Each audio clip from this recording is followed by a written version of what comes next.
Listen closely, because what I'm about to reveal will shock every single Fever fan watching. While Caitlin Clark battles through her third injury of the season, missing 19 games already in 2025, there's a cancer spreading through this roster that nobody wants to talk about. But today, we're exposing everything. The Indiana Fever just signed Kelsey Mitchell to a $250,000 Supermax deal. They brought in Stephanie White as the new head coach. They've got Sophie Cunningham literally fighting opponents who dare touch Caitlin Clark. Yet somehow, they're still sitting at 18-14, struggling for consistency, while Clark watches from the sidelines with that groin injury that just won't heal. You want to know why? Because 5 players are actively destroying this team from the inside. And before you click away thinking this is just another hot take, stick around for number 1 on this list. When you hear what Natasha Howard has been doing behind the scenes, you'll understand why this team can't get over the hump. But first, if you're tired of watching the fever waste Caitlin Clark's prime, hit that subscribe button right now, and let's dive into the mess that's happening in Indianapolis. Let's start with the player who's become a ghost on this roster. Cydney Coulson was supposed to be the veteran presence, the championship DNA, the steady hand to guide this young core. What did the Fever actually get? A 35-year-old guard who's putting up 2.5 points per game. 2.5? That's not a typo. Here's what makes this even worse. Coulson's playing 11 minutes a night, which might not sound like much, but those are 11 minutes that Lexie, Sophie Cunningham, or even younger guards could be using to develop chemistry with Clark. Every time Coulson checks in, the offense grinds to a halt. She dribbles too much, she passes too late, and when she's open for 3, she won't even take the shot. Think about this for a second. Caitlin Clark thrives on pace. She wants to push, find shooters in transition, create chaos for defenses. But when Coulson's on the floor, it's like watching paint dry. The ball sticks, the movement stops, and defenses can just sit back and wait because they know Coulson isn't going to beat them. But wait, it gets even more frustrating. In those 28 games she's appeared in, Coulson is shooting under 30% from the field. Under 30%. For a veteran who's supposed to be a calming presence, she's creating more problems than she's solving. Her 0.8 rebounds per game, that's not helping either. When you're that small, you better be contributing something, whether it's scoring, playmaking, or at least hustling for loose balls. Coulson does none of that. The real tragedy here is what this means for team development. Every minute Coulson plays is a minute the Fever aren't building for the future. They're not developing young talent. They're not creating the high-speed identity that maximizes Clark's generational passing ability. They're just existing. And in a league where windows close fast, existing isn't good enough. Now, some people will say, but she's a leader in the locker room. Really? Where's that leadership translating on the court? Where's the fire? Where's the energy? Leaders lead by example, and Coulson's example is teaching young players that it's okay to coast through possessions, okay to hesitate when you're open, okay to play scared. And here's the kicker that nobody's talking about. Coulson suffered a torn ACL just last week against Phoenix. Season over, career probably done. And you know what? The Fever actually looked better without her. They went on to blow out Chicago 92-70 without her taking up those minutes. Sometimes addition by subtraction is real, and Cydney Coulson is living proof. Now we move to a player who had everyone fooled. Brianna Turner came to Indiana with a reputation. First-round pick, defensive specialist, shot blocker extraordinaire. The Fever thought they were getting their rim protector, someone to clean up the mess when guards got beat. Instead, they got the most disappointing player relative to expectations on this entire roster. Let me paint you a picture of futility. 0.4 points per game, 0.9 rebounds, 0.2 assists. She's played 14 games and totaled 60 minutes for the entire season. 60 minutes? That's basically 1.5 games worth of playing time spread across 14 appearances. When you break it down, she's literally contributing nothing. But those numbers don't even tell the whole story. Turner shoots 20% from the field. 20%? How is that even possible for a forward who's supposed to be finishing at the rim? She's not taking threes. She's not shooting mid-range jumpers. These are layups and putbacks we're talking about, and she's missing 4 out of every 5 attempts. Remember when Turner was supposed to be this defensive anchor? Where did that player go? She doesn't challenge shots anymore. She doesn't rotate with purpose. She doesn't communicate on switches. Watch her on defense and you'll see a player who looks lost, like she forgot why she's even on the court. For someone with her length and athleticism, it's criminal how little impact she has on that end. The body language tells you everything you need to know. Turner moves like she's underwater. No explosion, no urgency. When Clark was healthy and pushing the pace, Turner would still be jogging back at half court. How are you supposed to run an up-tempo offense when your big is always trailing the play? Here's what really frustrates me about Turner's situation. She has all the physical tools. 6'3", long arms, athletic enough to have been a first-round pick. But tools without effort are useless. Tools without engagement are worthless. And right now, Brianna Turner is giving the Fever neither effort nor engagement. Think about what Caitlin Clark needs from her bigs. She needs rim runners who sprint the floor. She needs finishers who can catch lobs. She needs defenders who can switch and recover. Turner does none of these things. She's become a liability on both ends. And in a league where every possession matters, you can't afford passengers. The worst part? Turner knows she's struggling. You can see it in her face during timeouts, the way she avoids eye contact, the way she sits at the end of the bench even when she's not playing. That lack of confidence is contagious. It spreads through a locker room like a virus. And for a team trying to build a winning culture around young stars, having Turner's negative energy around is toxic. Okay, this one's going to be controversial, but it needs to be said. Kelsey Mitchell just signed a Supermax contract worth almost $250,000. She's a two-time All-Star. She averaged 19.2 points last season. On paper, she should be the perfect running mate for Caitlin Clark. But here's the uncomfortable truth that nobody wants to admit. Mitchell and Clark don't fit together. Don't get me wrong, Mitchell can score. She's proven that over 7 seasons in Indiana. But basketball isn't just about getting buckets. It's about how you get them, when you get them, and most importantly, who's involved in getting them. And that's where the Mitchell-Clark partnership falls apart. Watch any Fever game when both are healthy, and you'll notice something immediately. When Clark has the ball, the offense flows like water. Ball movement is crisp. Players are cutting, the pace is electric. But when Mitchell gets it, everything stops. She needs to dribble, she needs to size up her defender, she needs to get into her rhythm. By the time she makes a decision, the defense has already reset. Here's a stat that will blow your mind. When Clark runs the offense, the Fever average 110 points per 100 possessions. When Mitchell initiates, that number drops to 98. That's a 12-point swing. In a league where games are decided by single digits, that difference is massive. The contract situation makes this even messier. Mitchell is now the highest paid player on the team, higher than Clark, higher than Boston.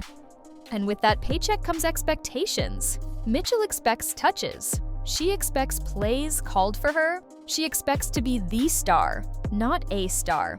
But this is Caitlin Clark's team now, whether Mitchell wants to accept it or not. Let's talk about the defensive end for a second, because that's where things get really problematic.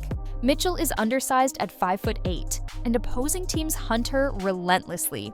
They force switches until Mitchell is guarding their best scorer. And guess who has to help when Mitchell gets beat? That's right, Caitlin Clark. So not only is Mitchell disrupting the offense with her ball-dominant style, she's also wearing Clark down on defense. The free agency drama told us everything. Mitchell flirted with leaving. She wanted to test the market. She wanted to see if another team would make her the focal point. The Fever had to use the core designation just to keep her. That's not someone who's bought into the vision. That's someone who's here because they had no other choice. And you know what's really telling? When Clark has been injured this season, Mitchell's numbers have actually gone down in some games. Why? Because without Clark's gravity-drawing defenders, without Clark's passing creating easy looks, Mitchell has to work twice as hard for every bucket. She needs Clark more than Clark needs her, but her ego won't let her accept that reality. The Fever are trying to build something special here. They've got a generational talent in Clark, an elite post presence in Boston, and a supporting cast that's ready to sacrifice for winning. But Mitchell still thinks this is her show. She still wants to be the closer. She still wants the ball in crunch time. And until she accepts her role as a complementary player, this team will never reach its potential. Moving up our list to number 2, and this might be the most overlooked problem on the entire roster. Deiris Dantis was brought in to be a stretch 4, someone who could space the floor for Clark's drives and provide veteran stability in the front court. Instead, she's become dead weight that's dragging this team down every single night. Let's start with the numbers because they're absolutely brutal. 5 points per game on 38% shooting. For a player who's supposed to be a floor spacer, she's shooting under 35% from 3. 2.4 rebounds per game for someone playing power forward. Those aren't just bad stats, they're embarrassing. But the real issue with Dantis goes beyond the box score. It's about what she does to the Fever's spacing. When you watch Clark drive to the basket, she's looking for shooters in the corners, cutters on the baseline, or lobs to the rim. Dantis provides none of these options. She doesn't move to the right spots. She doesn't cut with purpose. She just stands there. Think about this from Clark's perspective. You beat your defender, you're driving to the rim, the defense collapses, and you look to kick it out. There's Dantis wide open in the corner. Should be an easy 3, right? Wrong, because Dantis will catch it. Pump fake even though nobody's closing out. Take 2 dribbles and then pass it to someone else. By that point, the possession is dead, the defense has recovered, and you're stuck in a half-court set with 10 seconds on the shot clock. The defensive problems are even worse. Dantis moves like she's running in quicksand. Her lateral quickness is non-existent. Her closeouts arrive a full second late. She can't protect the rim, can't switch on the perimeter, and can't even box out effectively. Every time she's on the floor, it's essentially 4 versus 5 on defense. Here's what really kills me about the Dantis situation. She's 33 years old. She's been playing professional basketball for over a decade. She should know better. She should understand positioning. She should recognize when to cut, when to spot up, when to roll, but she plays like someone who's never watched film, never studied the game, never tried to improve. The body language is terrible too. Watch Dantis after she misses a shot or gets beat on defense. Shoulders slumped, head down, no communication with teammates. Compare that to someone like Sophie Cunningham, who's constantly talking, constantly encouraging, constantly engaged. The contrast is night and day. And let's address the elephant in the room. Dantis is taking minutes from players who actually want to be here. Chloe Bibby, despite limited opportunities, shows more energy in 5 minutes than Dantis shows in 20. Young players are sitting on the bench watching Dantis go through the motions. And what message does that send? That effort doesn't matter? That engagement is optional? When Caitlin Clark is healthy, she makes everyone around her better. Everyone except Deiris Dantis. Because you can't make someone better who doesn't want to be better. You can't elevate someone who's already checked out. And right now, Dantis looks like she'd rather be anywhere else than on a basketball court. The Fever need toughness. They need players who will fight for every possession, dive for every loose ball, contest every shot. Dantis does none of these things. She's a passenger on a team that needs drivers. She's dead weight on a roster trying to take off. And every minute she plays is a minute the Fever are essentially playing 4 on 5. And now we've reached the top of our list. The player who's causing more damage to Caitlin Clark's championship hopes than anyone else on this roster. The 3-time WNBA champion who was supposed to bring winning culture to Indiana. The former All-Star who was going to stabilize the front court. Ladies and gentlemen, let me tell you about the disaster that is Natasha Howard. This one hurts because the expectations were so high. Howard signed a $214,000 contract to return to the franchise that drafted her. The Fever's restructured front office made her a priority. Kelly Krauskopf personally recruited her. Stephanie White was excited to coach her. Everyone thought this was the missing piece. Instead, it's become the biggest mistake of the offseason. 11.6 points per game doesn't sound terrible until you realize she's shooting 41% from the field. 41%! For a forward who operates primarily in the paint, that's absolutely unacceptable. She's missing bunnies. She's fumbling passes. She's blowing layups that high school players would make. The touch that made her an all-star? Completely gone. But here's where it gets really concerning. Howard is supposed to be the veteran presence, the championship DNA, the player who shows the young core how to win. Instead, she's showing them how to quit. Watch her body language during games, walking back on defense after missed shots, not talking in huddles, sulking on the bench. This is your veteran leader? Let me tell you about a play from last week that perfectly encapsulates the Howard problem. Fever are down 3 with 2 minutes left. Clark, despite being banged up, fights through a screen and finds Howard wide open under the basket. Easy layup to tie the game, right? Howard catches it, goes up weak, gets stripped, and then doesn't even run back on defense. The opponent scores in transition, game basically over. That's not just bad basketball, that's quitting on your team. The defensive regression is shocking for someone who was Defensive Player of the Year just 6 years ago. Howard can't stay in front of anyone anymore. Guards blow by her like she's standing still. Bigs push her around like she's made of paper. She's supposed to be protecting the rim, but she's become the player opponent's target. When your defensive specialist becomes a defensive liability, you've got serious problems. Here's what nobody's talking about, but everyone in that locker room knows. Howard doesn't want to be here. She took the money because it was the best offer available, but her heart isn't in it. She's going through the motions, collecting paychecks, and waiting for the season to end. And that attitude is poisonous for a young team trying to build something special. Think about Aliyah Boston for a second. Here's a second-year player who should be learning from a veteran like Howard. Instead, she's having to carry the front court load while Howard disappears for entire quarters. Boston is fighting for every rebound while Howard watches. Boston is communicating on defense while Howard stays silent. What kind of mentorship is that? The spacing issues are killing Clark's effectiveness too. Howard floats to weird spots on the floor. Not quite in the paint, not quite on the perimeter, just in no man's land where she's clogging driving lanes and providing no spacing benefit. When Clark tries to drive, Howard's defender can help without consequence because Howard isn't a threat to score from anywhere. And can we talk about the transition game for a moment? Clark loves to push the pace, get out in transition, find teammates for easy buckets. Howard, she's jogging up the court like it's a Sunday stroll. By the time she gets to the offensive end, the defense is already set. Those easy transition opportunities that should be there, gone, because Howard can't be bothered to run. The contract makes this even worse. Howard is one of the highest paid players on the team. She's making more than Sophie Cunningham, Lexie Hull, and most of the young core combined. For that money, you expect production. You expect leadership. You expect effort. Howard provides none of these things. Here's the stat that should terrify every Fever fan. When Howard is on the court without Clark, the Fever are minus 12 per 100 possessions. When Clark plays without Howard, plus 8. That's a 20-point swing. The supposed veteran stabilizer is actually making the team significantly worse. But the worst part, the absolute worst part, is what Howard represents for this franchise's future. The Fever have a window right now.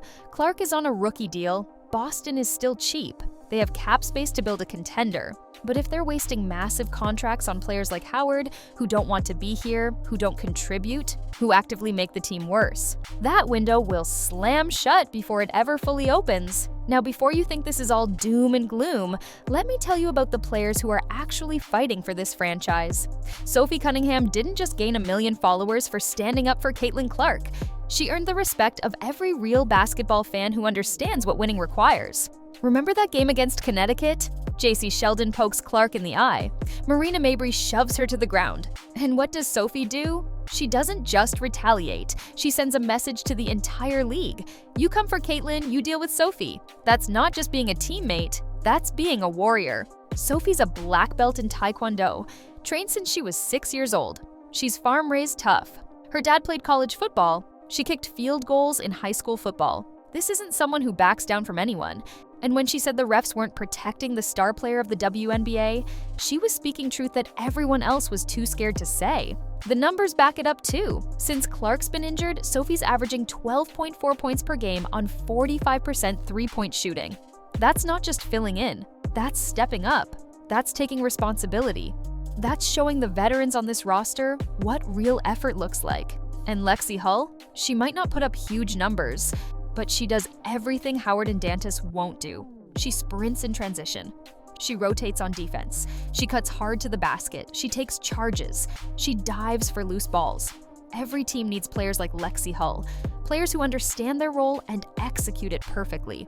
When Hull's on the court with Clark, the Fever's offensive rating jumps by 8 points per 100 possessions. Why? Because she moves without the ball. She spaces the floor, she sets screens, she does all the little things that don't show up in box scores but absolutely show up in wins and losses. Even Michaela Timpson, getting just 14 minutes per game, is producing more efficiently than the veterans ahead of her. She's scoring in double digits, attacking the glass, and actually running in transition. That hunger, that energy, that desire, that's what this team needs more of. Here's the reality that should keep every Fever fan up at night. Caitlin Clark has already missed 19 games this season. 19! She's dealing with her third separate injury. A quad strain in May, a left groin issue in June. Now this right groin injury that won't heal, and she's only in her second year. How much more can her body take? How many more games can she miss before this season is lost? How patient will she be with a franchise that surrounds her with players who don't want to compete? The Fever have gone 10-9 without Clark this season, which sounds respectable until you realize they're beating up on bottom feeders. The average opponent during Clark's absence has been below 500. When they face real competition without their star, they get exposed. Kelsey Mitchell's $250,000 contract runs through this season only. Natasha Howard's deal is up after this year, but here's the problem. Even if the Fever want to move on from these players, who's taking those contracts? What team is giving up assets for Howard's corpse of a season? What franchise wants Mitchell's ball-dominant style and defensive liabilities? The Fever are stuck. They've got dead money tied up in players who don't fit, don't care, or both.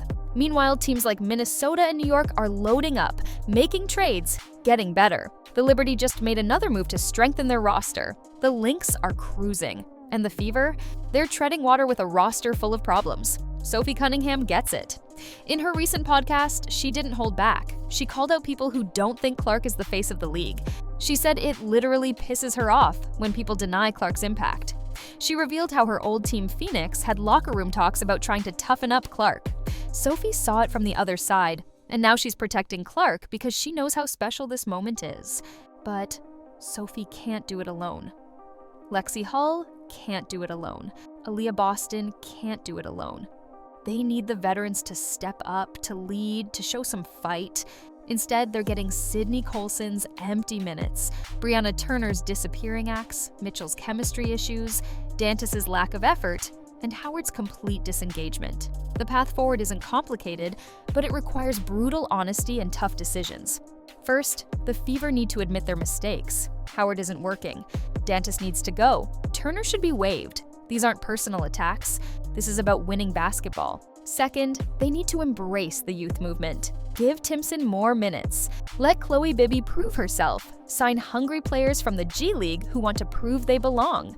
Sometimes hunger beats talent, and right now, this Fever roster needs more hunger. Third, and this is crucial, they need to build around Clark's timeline, not anyone else's. That means making Mitchell accept a reduced role or finding a trade partner. It means prioritizing players who complement Clark's style. Runners, cutters, shooters, defenders, not ball stoppers, not ego-driven scorers, not veterans collecting paychecks. The Fever have the pieces for something special. Clark is generational. Boston is elite. Sophie Cunningham is the enforcer every championship team needs. Hull is the glue player who does the dirty work. But until they clear out the dead weight, until they remove the toxic influences, until they commit fully to the Clark era, they're going nowhere. Time's running out. Clark won't be on a rookie contract forever. Boston will need a max extension soon. The window to build a championship roster around this core is measured in months, not years.